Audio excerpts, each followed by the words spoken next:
Given the fact that it was the DCI and it was a memorandum, a piece of paper, and given that former DCI Deutsch said that he thought that responsibility should go to the National Security Council, in retrospect, should there have been something else coming, especially after 1998 and the embassy bombings? Should it have elevated to a different set of actors? Should it have been through a different set of policy directives?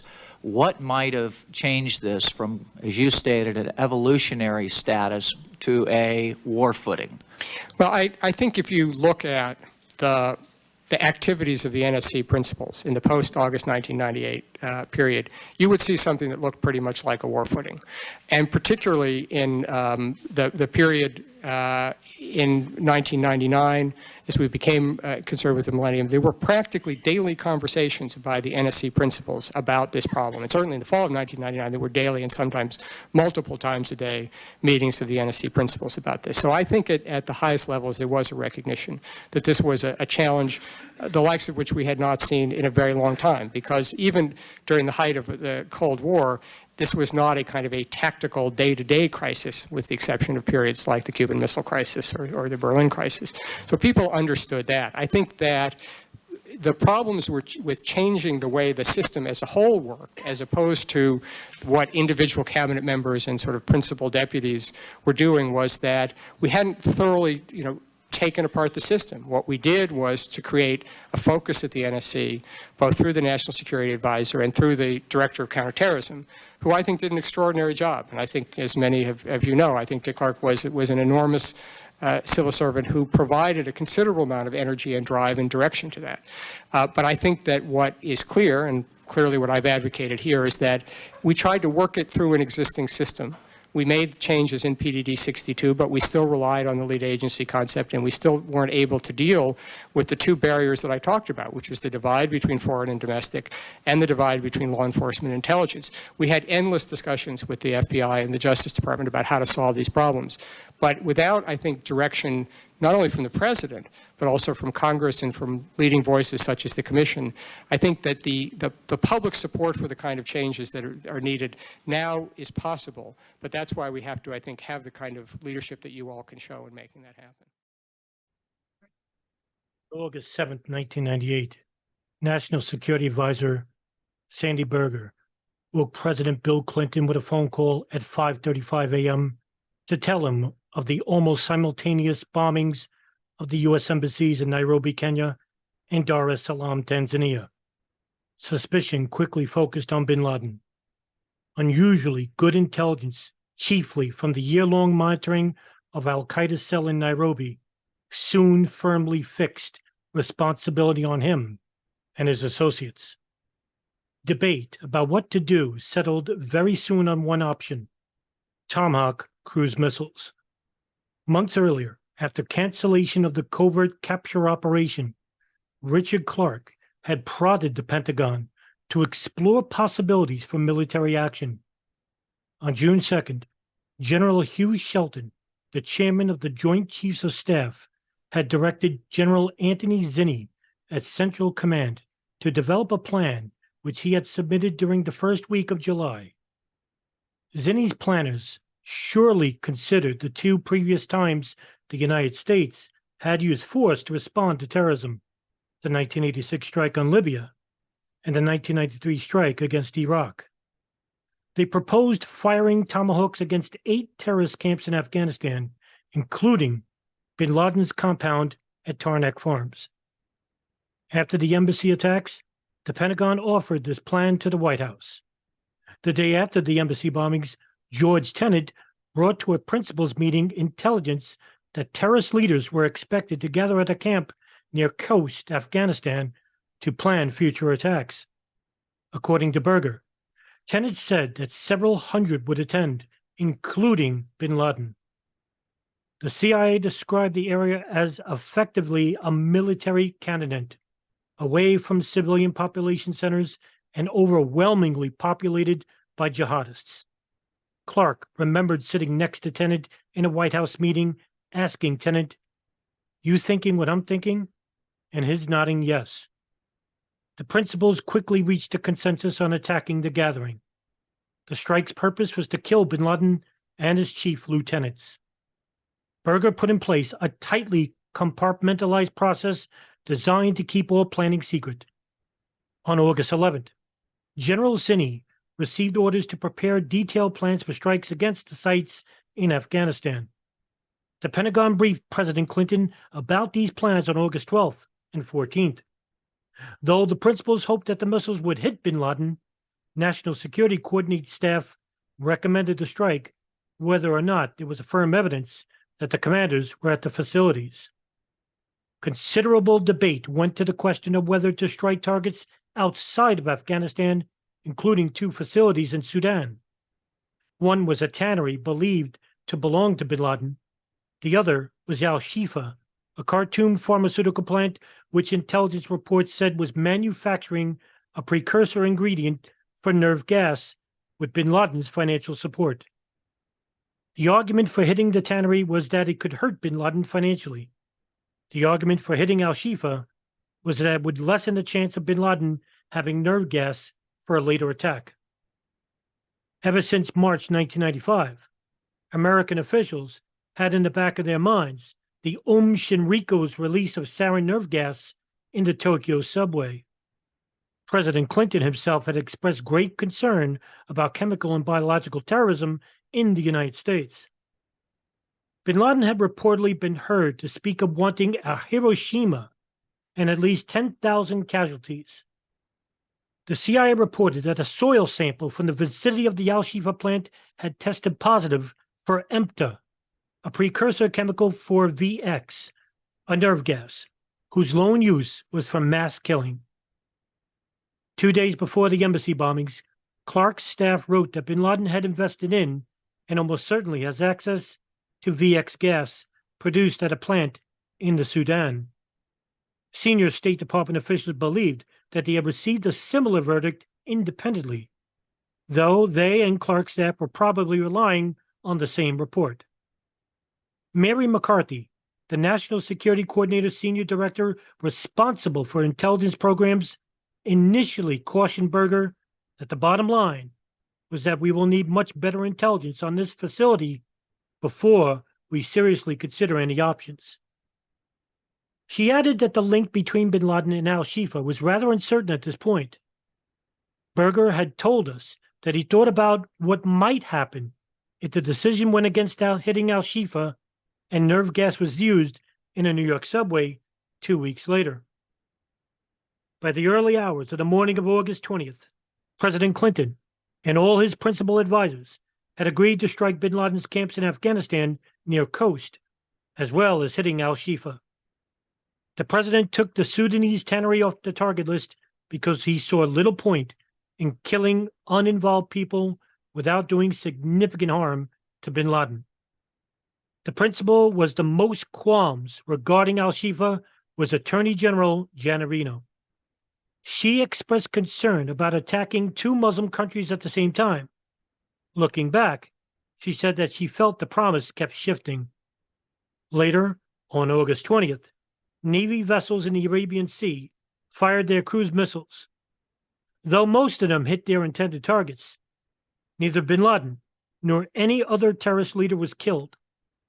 Berger told us that an after-action review by Director Tenet concluded that the strikes had killed 20 to 30 people in the camps, but probably missed bin Laden by a few hours. Since the missiles headed for Afghanistan and had come to cross Pakistan, the vice chairman of the Joint Chiefs was sent to meet with Pakistan's Army Chief of Staff to assure him the missiles were not coming from India. Officials in Washington speculated that one or another Pakistani official might have sent a warning to the Taliban or bin Laden. The airstrikes marked the climax of an intense 48-hour period in which Berger notified congressional leaders the principals called their foreign counterparts, and President Clinton flew back from his vacation on Martha's Vineyard to address the nation from the Oval Office.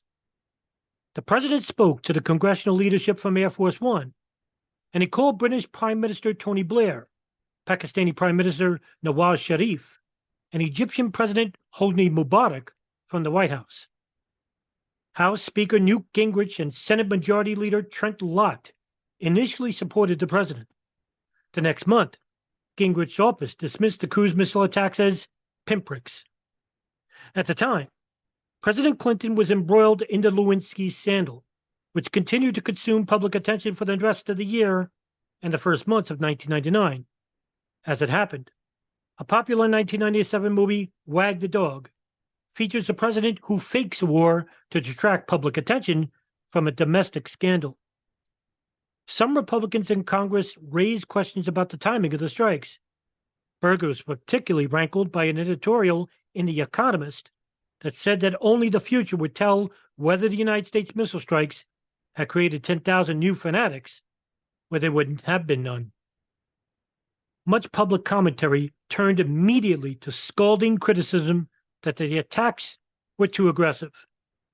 The Sudanese denied that al-Shifa produced nerve gas, and they allowed journalists to visit what was left of a seemingly harmless facility. President Clinton, Vice President Gore, Berger, Tennant, and Clark insisted to the 9/11 Commission that their judgment was right, pointing to the soil sample evidence. No independent evidence has emerged to corroborate the CIA's assessment. Everyone involved in the decision had, of course, been aware of President Clinton's problems. He told them to ignore them. Berger recalled the president saying to him that they were going to get crap either way, so they should do the right thing. All his aides testified to the 9/11 Commission that they based their advice solely on national security considerations. We found no reason to question their statements. The failure of the strikes, the Wag the Dog stunt, the intense partnership of the period, and the nature of the al-Shifa evidence likely had a cumulative effect on future decisions about the use of force against bin Laden. Berger told the 9/11 Commission that he did not feel any sense of constraint. The period after the August 1998 embassy bombings was critical in shaping U.S. policy toward bin Laden. Although more Americans have been killed in the 1996 Khobar Towers attack, and many more in Beirut in 1983, the overall loss of life rivaled the worst attacks in memory. More ominous, perhaps, was the demonstration of an operational capability to coordinate two nearly simultaneous attacks on U.S. embassies in different countries. Despite the availability of information that al-Qaeda was a global network in 1998, policymakers knew little about the organization. The reams of new information that the CIA's bin Laden unit had been developing since 1996 had not been pulled together and synthesized for the rest of the government. Indeed, analysts in the unit felt that they were viewed as alarmists, even within the CIA. A national intelligence estimate on terrorism in 1997 had only briefly monitored bin Laden, and no subsequent national estimate would authoritatively evaluate the terrorism danger until after 9/11. Policymakers knew there was a dangerous individual, Osama Bin Laden, whom they had been trying to capture and bring to trial. Documents at the time referred to bin Laden and his associates, or bin Laden and his network. They did not emphasize the existence of a structured worldwide organization gearing up to train thousands of potential terrorists. In the critical days and weeks after the 1998 August attacks, senior policymakers in the Clinton administration had to reevaluate the threat posed by bin Laden. Was this just a new and especially venomous version of the ordinary terrorist threat America had lived for decades? Or was it radically new, posing a danger beyond any yet experienced? Even after the embassy attacks, bin Laden had been responsible for the deaths of fewer than 50 Americans, most of them overseas. A national security coordinator staffer working for Richard Clarke told the 9/11 Commission the threat was seen as one that could cause hundreds of casualties, not thousands. Even officials who acknowledge a vital threat intellectually may not be ready to act on such beliefs at great cost or at high risk. Therefore, The government experts who believed that bin Laden and his network posed such a novel danger needed a way to win broad support for their views, or at least spotlight the areas of dispute. The presidential daily brief and the similar, more widely circulated daily reports for high officials, consisting mainly of brief reports of intelligence news without much analysis or context, did not provide such a vehicle. The National Intelligence Estimate has often played this role and is sometimes controversial for this very reason. It played no role in judging the threat posed by al-Qaeda, either in 1998 or later. In the late summer and fall of 1998, the U.S. government also was worrying about the deployment of military power in two other ongoing conflicts. After years of wars in the Balkans, the United States had finally committed itself to significant military intervention in 1995 and 96, already maintaining a NATO-led peacekeeping force in Bosnia. U.S. officials were beginning to consider major combat operations against Serbia to protect Muslim civilians in Kosovo from ethnic cleansing. Airstrikes were threatened in October of 1998. A full-scale NATO bombing campaign against Serbia was launched in March 1999. In addition, the Clinton administration was facing the possibility of major combat operations against Iraq. Since 1996, the United Nations inspections regime had been increasingly obstructed by Saddam Hussein. The United States was threatening to attack unless unfettered inspections could resume. The Clinton administration eventually launched a large-scale set of airstrikes against Iraq, Operation Desert Fox, in December 1998. These military commitments became the context in which the Clinton administration had to consider opening another front of military engagement against a new terrorist threat based in Afghanistan.